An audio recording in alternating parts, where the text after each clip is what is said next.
Hey everyone, welcome to another prehab moto. Today we're going to talk about 5 exercises to help improve the ankles and also the feet. So first one is 3-way ankle mobility. I like to do this on an elevated platform. It's really nice because you can push a little bit further through. So up on top of a bench, a chair, whatever it is, and then we push forward over the big toe. We come back out.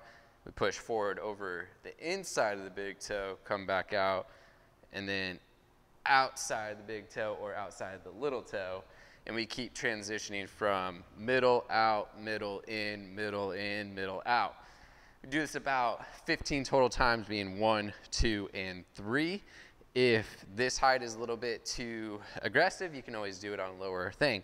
Big cue with it is making sure that your heel stays down. So if I'm pushing forward with my knee and my heel is picking up, I'm not actually really improving too much of my ankle mobility with that position, so I want to make sure that the heel is staying down. You can even reach down and hold the heel as you go through to help improve what is called dorsiflexion, which is the flexion of the toes towards the shin, rather than plantar flexion, which is when we're pointing our toes.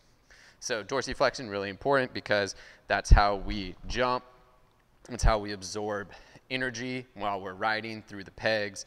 So the ankles are our second set of suspension away from the suspension on our bike. So the more range of motion we have in the ankles, the more suspension we're going to be able to have. But not only do we need to be able to move more through the ankles, we need to be strong through them as well. So 3 sets of 15 or so on these is going to be the way to go on each side, of course. Next is a Tibialis Raise. Tibialis Raise is a great one for the muscles that run on the front side of the shin, which help pull your feet up in the dorsiflexion. So we don't want to just increase ranges of motion, we want to make ranges of motion stronger. So how we can do this is we lean up against the wall, and then we push through our heels into the floor, and then we pull our toes up towards our shins. 12 to 15, maybe 20, depending upon the person. I've only done about 7 or 8, and I'm starting to feel that burn in the front of my shins already. So this is a great exercise, strengthen the front of your shins rather than just the back of the calves and everything like that. Have you ever had shin splints before from running or whatever it might have been from? That's likely from the tibialis starting to break down and tear. It gets really bruisey because it is getting overworked because it's not strong enough. So these Tibialis Raises are going to be really helpful. Like I said, 2 to 3 rounds, 15 to 20 reps, I would actually say would be a good spot for those. You're definitely going to start to feel the burn pressing through the heels, of course. Next are Tipito farmer's walks. So farmer's walks on their own are just going to be holding weights at the side and walking very subtly and controlled through. So for tippy toes, says it all, right? We're going to go on our tiptoes, and we're going to do that exact same farmer's walk, just all the way up on the balls of our feet and on our tippy toes. Adding some weight to this, of course, is going to make it a little more challenging, but you can do this without weight too. Even walking around on our tippy toes for a duration of time can get pretty challenging for the Gastroc and the Soleus on the back of the leg. So for these ones, it's really good to do for time duration rather than a rep count because we don't got to be counting 1, 2, 3 all the way through each step. Rather, set a timer, set it for about 30 to 45 seconds, and walk very controlled because time is time. It doesn't matter how far you go. What matters is the quality of the movement up on your tippy toes while you're going through. That's going to really help strengthen up your calves, which the calves are comprised of the gastrocnemius and also the soleus muscle. Gastrocnemius is what you're seeing here. Soleus runs a little bit more underneath. So we don't see too much of that compared to the gastroc. 2 to 3 rounds, 30, 45 seconds, really help the back of the calves get stronger. Okay, now that we've strengthened the back of the calves with these exercises, we're going to do a stretch for them. So simply, we can put something up against the wall, or we can even just put our foot up against the wall with this, and then we're going to push forward into a gastroc calf stretch. So you're going to see I'm stretching mostly in this area of my calf, so I'm going to feel this more upwards on the top of my calf. I'm going to hold this for maybe 30 seconds, maybe 40 seconds. What you're really looking for is a diminish of sensation. Maybe it started out at an intensity of 7 out of 10.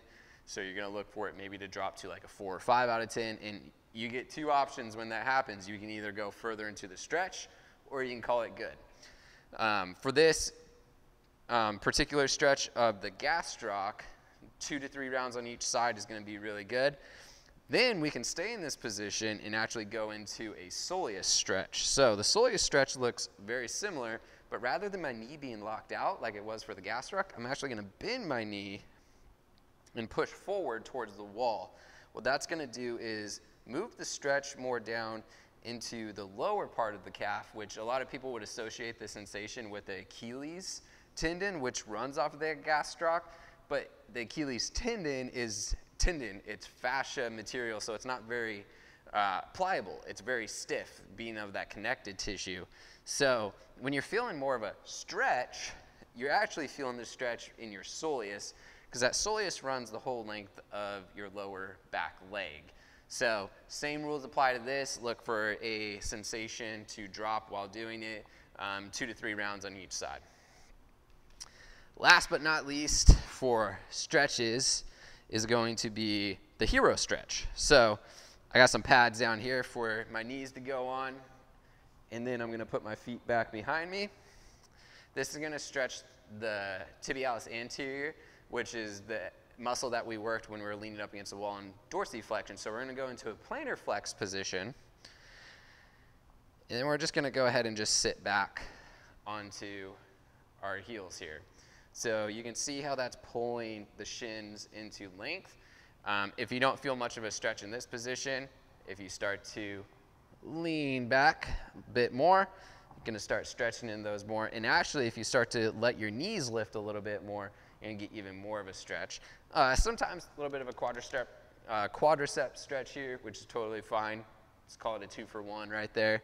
So really getting that big stretch. I'm feeling this for sure. So I don't need to go too deep, but you are capable of leaning back more and more and more.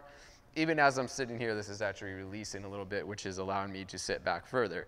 So since it is a stretch, the same rules are going to apply to this as they have other stretches. We're waiting for a relaxation or a diminishing of sensation from, say, that point of 7 out of 10 dropping down to a 4 out of 10, and we can either go deeper or we can come out of the stretch. 2 to 3 rounds of that, of course, is going to go a long way in helping out the ankles get more mobile. They might feel a little bit tight at first when doing this, and that's totally normal. We don't really tend to the ankles too much, so this might be a bit new for some of you. Not an exercise and not a stretch, but something I want to add to this is the importance of allowing your toes to splay open. So I wear bare feet shoes, the Vivo Barefoot. I have no association with them. They're just awesome shoes because they are wide boxed and they're minimal. So I can feel the ground really well with them, meaning when I press my foot into the floor, my toes are able to have separation and room to wiggle left and right, not just up and down. It's also going to allow the muscles in my foot to actually grip the ground and work. And since our feet are the foundation to the floor while we're doing exercise, if we're lifting in shoes that are really tight, we're not allowing the muscles in our feet in those 30 joints and 26 bones to actually do their job. So what I want you to focus on potentially is doing lifts barefoot. Safely, of course. We want to make sure we're not going to drop any weights on the feet and we're not going to step on anything that could harm us. But barefoot lifting, especially things like deadlifts and squats, can be really useful to helping push into those muscles in the feet and help them get stronger. And since the feet are the foundation for everything upwards in sport and also in general of walking around town, whatever it is, running errands, it's really important that they are strong and capable of supporting the rest of the body to the ankles, to the knees, hips, spine, all the way up to the head. So make sure you're kind of paying attention to your feet. If you feel like your feet are really tight and you can't pull your toes apart, a really good thing that you could start doing is wearing toe socks. Sometimes people will laugh at that a little bit, but toe socks get a little piece of material in between the toes and that can open them up ever so slightly and give a little more comfort. Another thing is yoga toes. which are just rubber inserts that you can put in between your toes. Wear those for 10, 15 minutes a day until they become more and more comfortable. Then you can wear them for longer durations.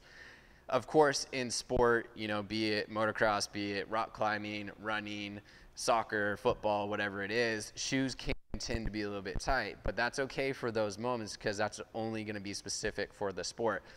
I rock climb, but I don't walk around in my rock climbing shoes crunching my toes in. That's only for the duration of time I'm doing that sport. So I get those shoes off and I go back to allowing my toes to be open throughout the day with barefoot shoes, with toe socks, and also lifting barefoot. Give all these things a try. It might feel a little bit weird at first, but I can ensure that this is a very good process to helping the ankles get more mobile, helping the feet become stronger, and helping you as a whole. Thanks, guys.